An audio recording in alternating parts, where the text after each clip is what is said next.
Welcome to Speed Talk Live, which isn't really live, but a poorly produced podcast where we talk about NASCAR and all things racing. And occasionally we have a special guest or two, when we can get them to show up.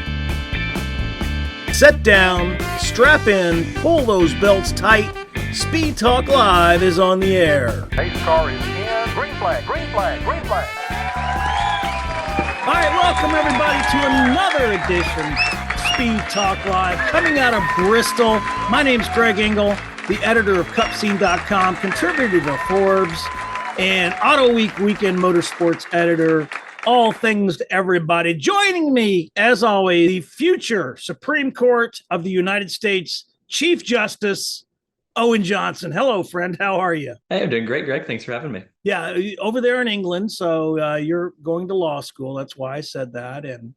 And I know you work hard at it, but we're not here to talk about the law. We're here to talk about NASCAR. We're going to talk about Bristol, some other stuff on the news, and look ahead to Kansas. Hey, we've had the first cutoff race, so we had four drivers eliminated. I wish I could say four people so we could include women in that, but NASCAR still doesn't have a female driver in their top ranks in the Cup Series. Hoping that'll change. But we did have four drivers eliminated at Bristol. Look, here's the thing. Bristol was, to some people, a snooze fest. Okay, to a lot of people. There were a lot of fans that were complaining because Kyle Larson led 462 laps, the most in Hendrick Motorsports history. And that's a tall order, man. He led more laps than Jimmy Johnson or Jeff Gordon, any of those guys. And it was only surpassed by Cale Yarborough, who led 495 laps at Bristol in 1977, 47 years ago. So it was that kind of race. Now, here's the thing. To drive those cars on the edge of what they can do to get the top speed, to be able to weave through traffic like he did, and have perfect pit stops and everything going on, he had it all the entire weekend. He deserved to win that. But at the end of the day, we had Chase Elliott second, Denny Hamlin, who won the spring race here and won the fall race as well. Obviously was looking for a win because he wanted to advance to the playoffs in the next round. He got what he needed. He didn't get a win. So Hamlin's in. Chase Briscoe, my buddy Chase, who I think will be the biggest story in the playoffs if he goes through all the way with Stewart-Haas Racing. They're in.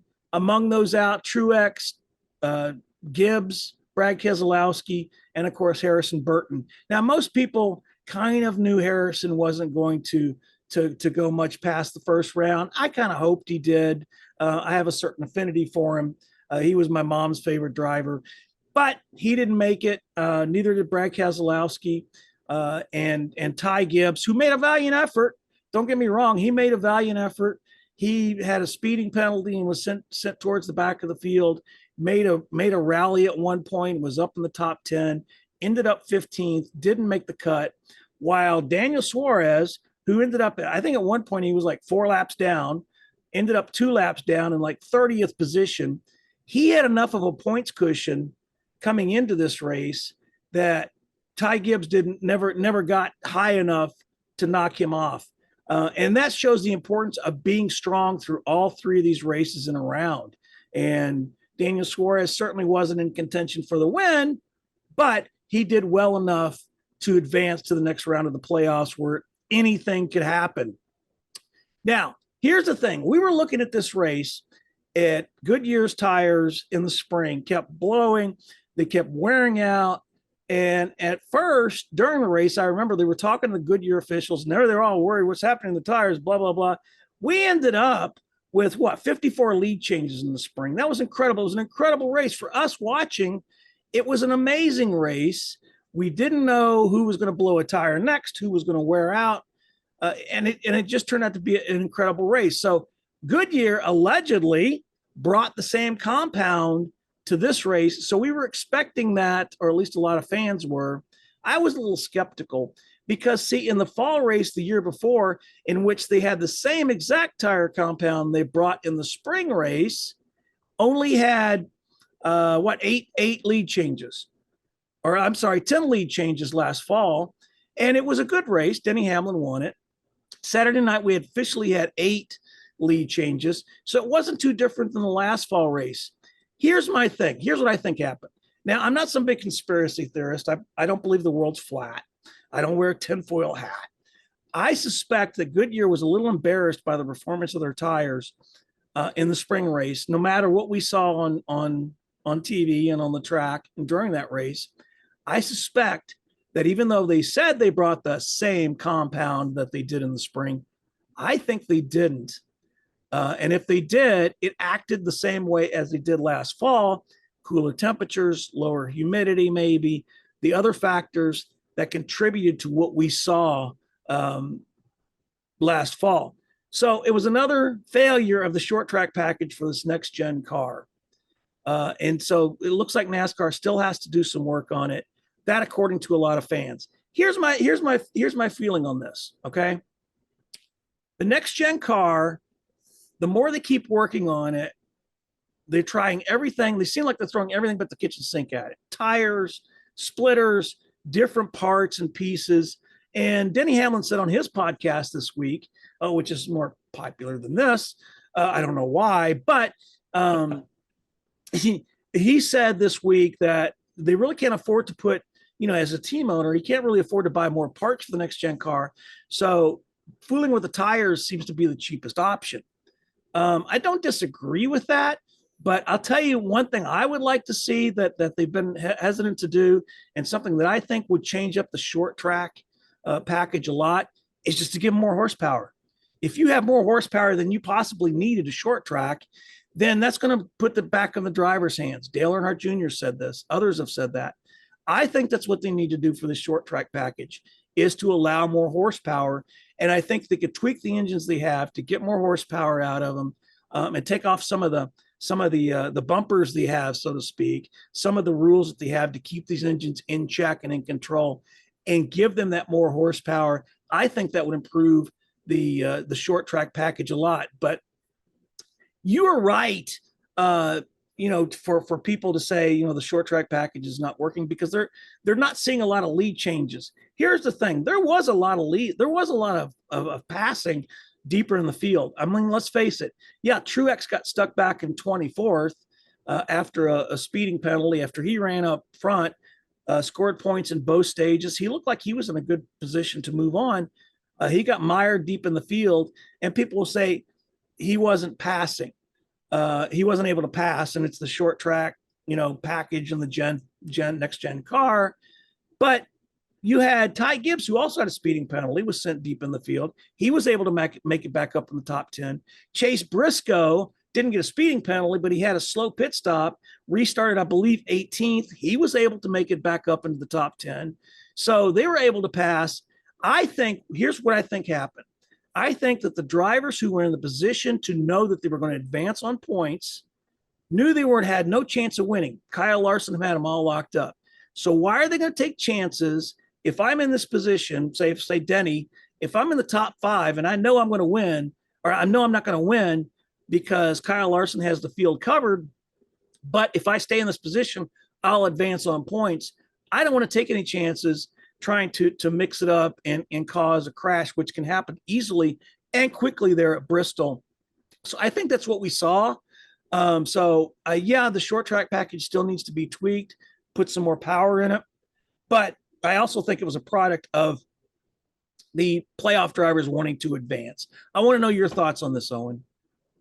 Well, I think just to that last point, conversely, Brad Keselowski, a driver who came in needing either a really, really good points day or a win, more likely a win, he had top 10 speed throughout the day, as highlighted by Auto Racing Analytics, pretty much all race, and just couldn't pass through the field. He ended up a lap down early and never got it back. Keselowski ended up mired back in 26th, obviously got eliminated, which I also believe means he failed to score a single point in the stages at any of the races in the first round of the playoffs. So really not a great playoffs for RFK, despite showing plenty of speed so far this year. But going back to the short track package, there hasn't been a single short track this season where we haven't spoken about it at some point. I asked drivers about it at Martinsville earlier this season, and the feedback was just overwhelmingly negative about the package. And the next gen just hasn't been good on short track since it was introduced. The only exceptions were Bristol in the spring, obviously, and possibly the last time we were at Richmond with multiple tire compound choices, as much as the finish overshadowed some of that racing. But that really leads me to believe personally that I think tires are a lot of the answer, getting the drivers on different strategies, bringing up the wear, putting it back in drivers' hands as much as possible. Because both times I think that's really happened, the racing's been pretty good. But Kyle Larson, to your point, put up a post on Twitter saying that there's just never been much tire wear at Bristol, despite that track putting on great races in the past. And it's always been about working to get around other drivers, and more horsepower would do that, or some other way to make the car move around a little bit more, kind of upset the balance and on these short tracks. But honestly, whatever it is, I just don't understand the lack of big experiments from NASCAR. I was at a test last year at Richmond where they made some small changes to the underbody, and to their credit, they've tweaked the package and they've worked with the tires throughout the past couple of seasons. But so many in the industry have called for more horsepower, just more complete overhauls to the car. And I'd really like to see NASCAR trying some ambitious changes to see what works. It's not a knock on the next gen. I think it puts on incredible racing on mile and a half. And I think this has been one of the best seasons of racing we've had in a very long time in NASCAR. But NASCAR completely changed the horsepower and the aero throughout the lifespan of the Gen 6, the last car. And I'd like to see some of those big wholesale changes at this point for the sake of the short track product, which just isn't living up to expectations. Yeah, so we both agree. I like the tire compound choices. I think could be something that they could look at, but there needs to be a starker difference. It's like in Formula One when they use the hard and the soft and the medium. There are big differences between that. Same with IndyCar. They have the big differences in the tire compounds. I don't think there's enough of a difference there. We kind of saw it at where we used the tire compounds a couple weeks ago because Chris Buescher put on some fresh rubber with a different compound, and it was a big difference. I think a combination of that, letting some more power in there could be the answer. But we've got one more short track. We got Martinsville, which is going to be probably one of the most important races, as it'll decide the final four. So we got one more short track race, but I hope between now and then they do some experimenting, and we'll see. But yeah, you're right. They still have some work to do, and I think that NASCAR, in order to keep costs down for everybody, is trying the cheapest option, which is tires. Right. So I really think that's what they're doing. But Kyle Larson also called this pretty much a spec car, which it is. And we want the parity, but I think they just need to open up the envelope a little more and in areas that doesn't cost the teams a whole bunch of money, right? And allow them to maybe breathe a little bit more or whatever it takes to get a little, open up that envelope more. But we'll see. We're going to Kansas this week. That was the closest finish in NASCAR history. We're going to talk about Kansas here in a minute. But you're right. The mile and a half tracks are the meat of this schedule. And on there and on the road courses, these have been fantastic cars. So CW had their first Xfinity broadcast, Xfinity race broadcast. They started early. They weren't going to start till next year. And all of a sudden, they decided to do the last 10 races. So they had theirs on Friday night. I didn't really notice a stark difference, maybe a few more commercials. And it was nice to hear Rick Allen back behind the mic, although I'm still a Lee Diffie fan. I think Lee calling the Cup races is fantastic. Rick Allen, he has his place in the sport. I think the Xfinity broadcast was great. But I know I didn't track the numbers. What did you find out about the numbers, Owen? Well, I saw from, I think, Adam Stern, the CW drew in over 900,000 viewers, which is up by about 120,000 from last week's Xfinity series on NBC at Watkins Glen. So there's plenty of people tuning in. Seems like the CW's been advertising it pretty well. My only comment really is I'd like the app to start airing the race live. I think that was a big selling point when they kind of introduced themselves as a new TV partner for next year, and it only airs it now, a day after the actual race. I've seen that we're going to get that next season when the series is on the CW as planned for the TV deal. But that's something I will appreciate getting at some point. So it integrates the streaming services, which I really think are the future of sports broadcasting. Well, see, you young people, that's what it's all on an app, right? You got an app for that. You got an app for that. So I didn't know that about the app. I didn't, I would never think. I do watch the NBC Sports app. I do subscribe to Peacock because the NBC Sports app, and I've noticed the last two qualifying sessions have been NBC Sports app only or on Peacock. You can't, but fortunately, I got one of those smart TVs. I didn't get it. My daughter got it and set it up, and she's got the whole Firefox, Firetail, whatever the thing is. So I'm all set up for streaming, and I know how to work it now.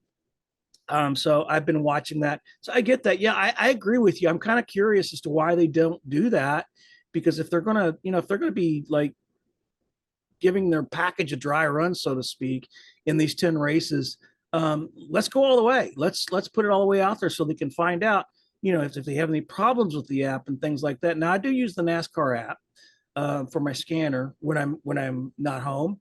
At the track, obviously we have scanners, but I do use the NASCAR app. But the CW app, I didn't know that.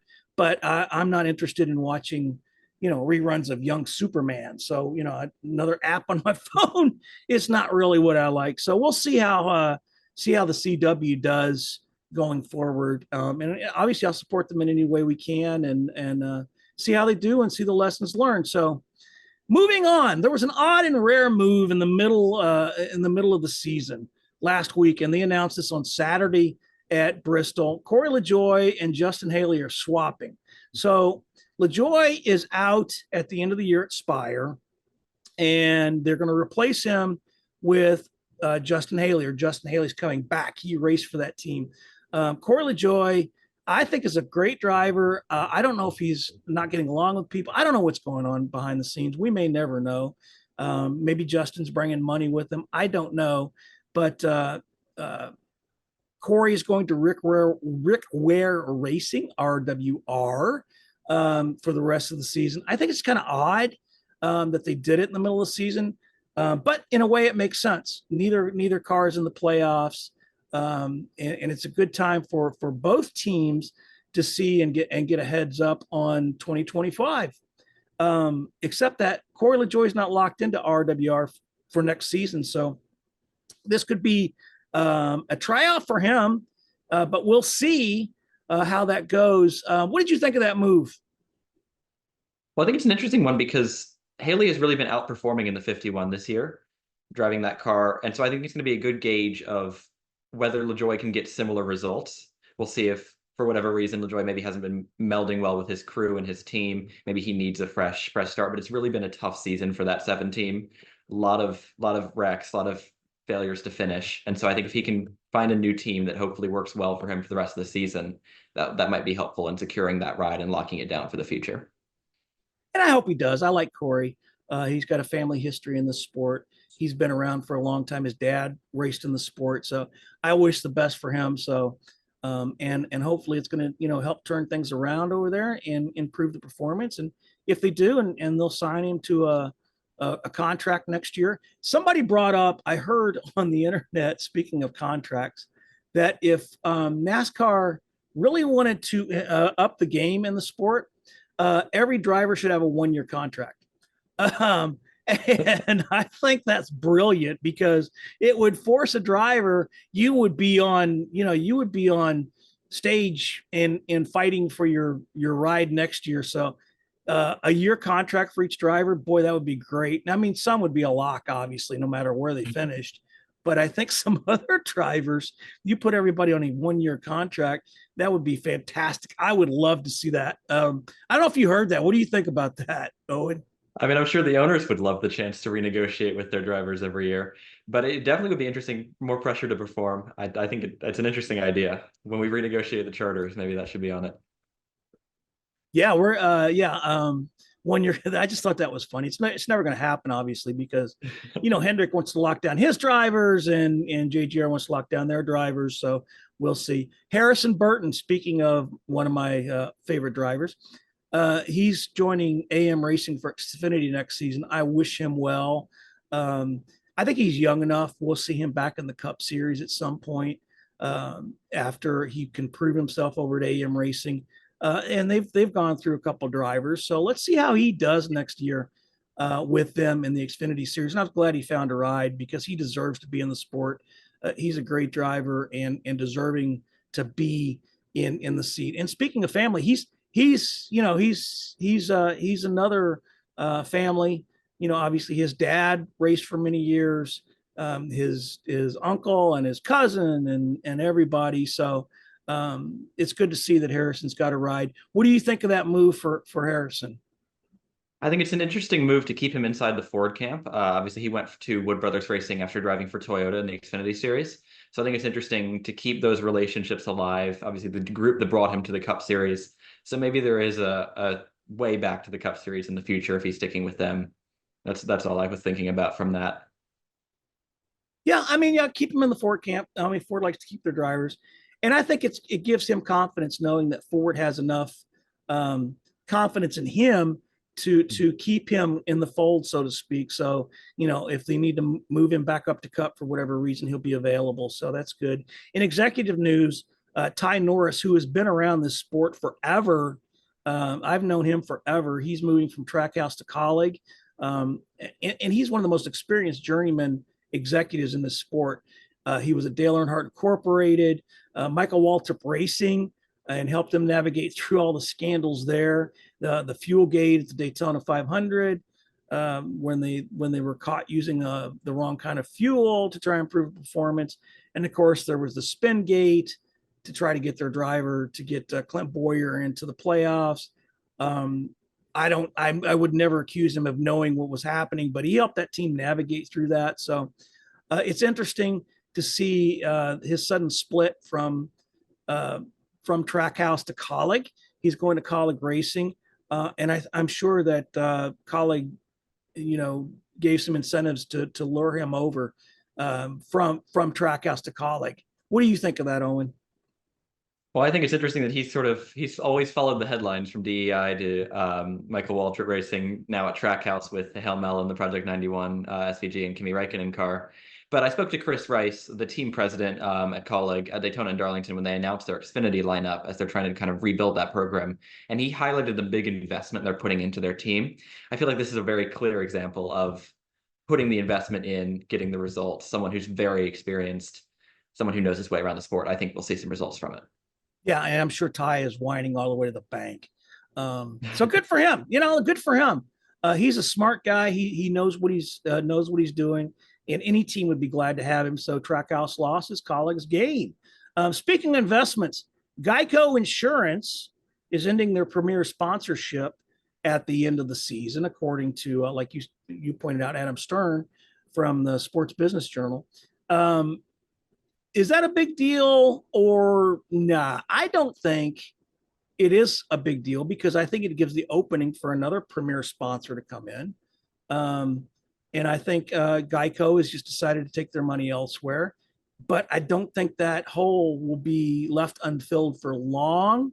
And of course, you don't remember the days when there was no premier sponsorship. It was just, it was Winston, and then it was Nextel, and then we only had one sponsor. Now you got all these premier sponsors.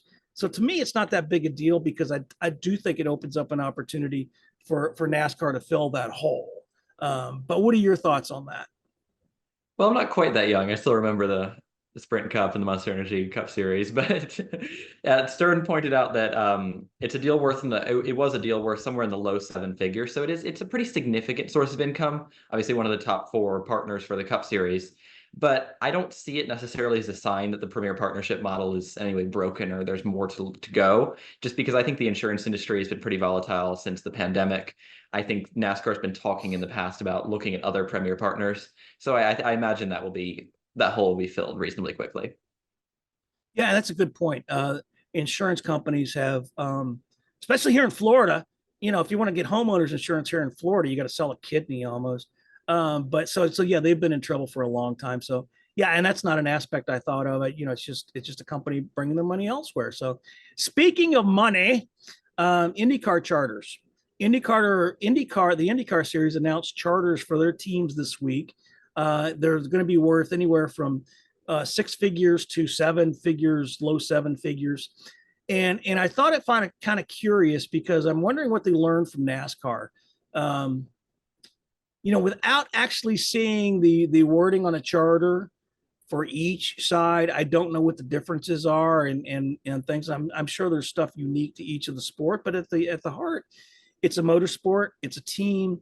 They're fielding race cars on a racetrack and they're guaranteeing them entry. And I'm sure, Owen, you could look at the charters and tell me all the differences and highlight and cite legal cases and all that. But I one of the things that I found interesting, they're guaranteeing them. One of the things that is the same, they're guaranteeing entry to a chartered team into every race except for the Indy 500. So you're not guaranteed to get into the Indy 500.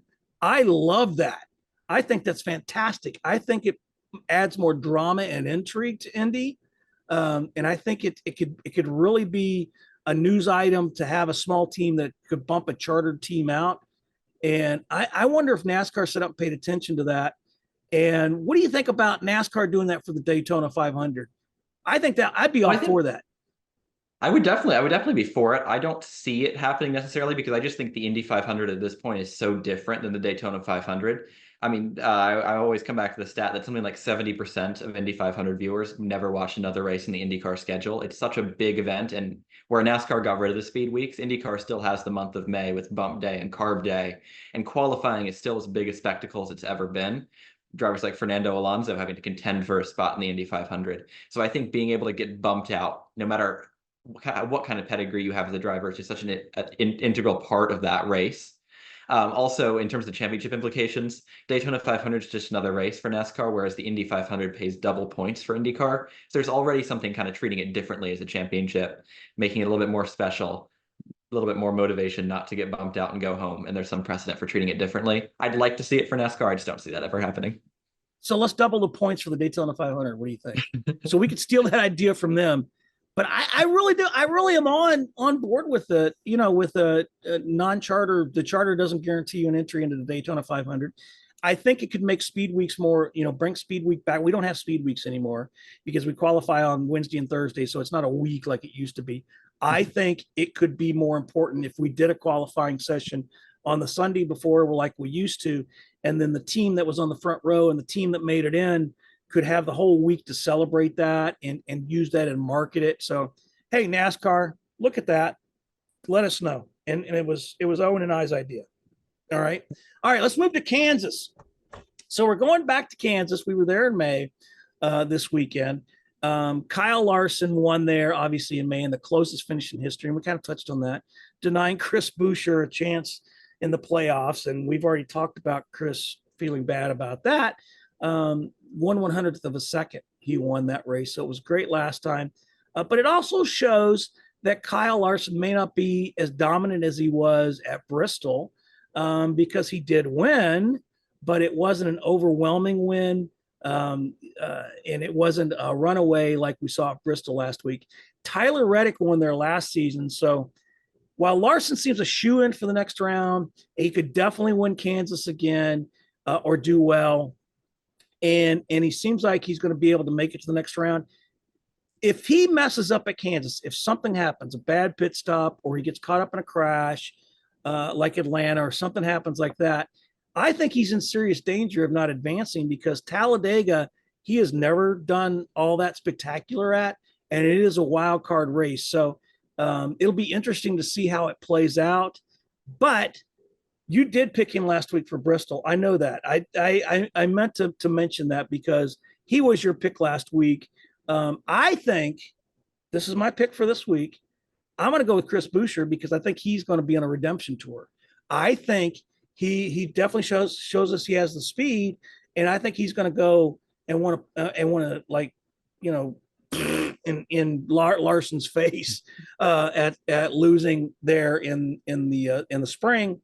And I remember Tony Stewart a couple years ago won at I forget, I think it was Chicagoland. We still raced there, and he was out of the playoffs and he had been eliminated, and he came there and won, and it was kind of thumbs up, the nose up to everybody else that was in the playoffs. So that's my guy this week is Chris Buescher.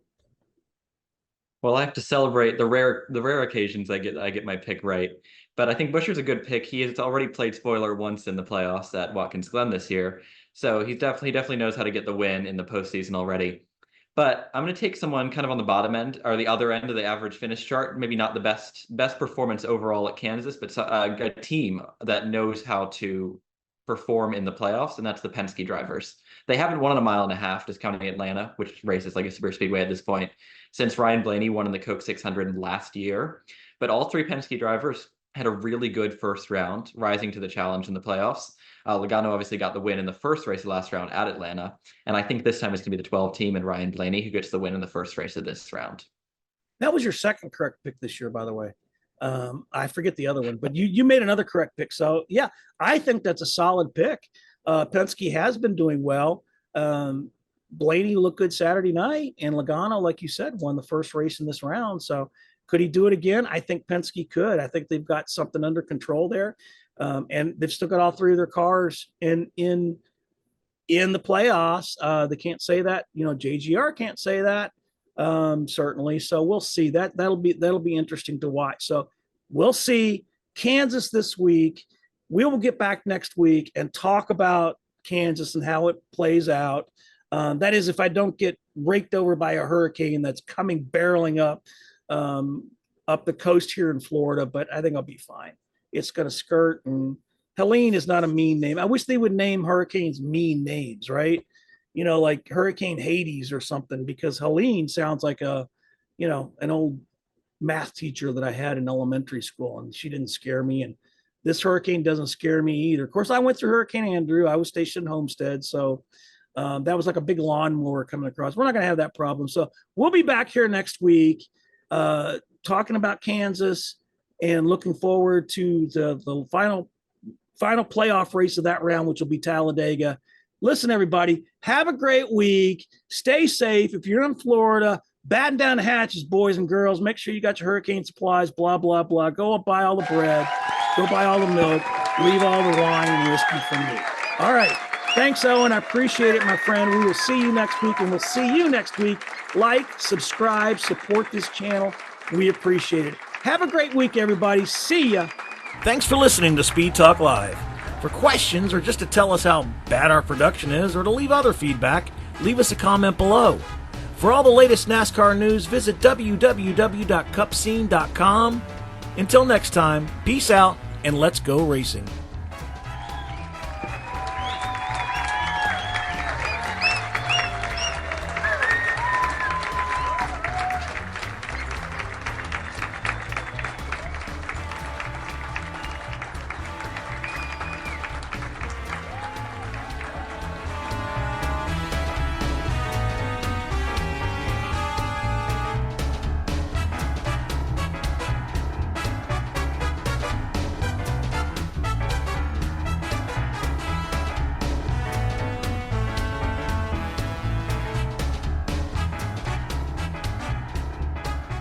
All right, there's the checkered flag.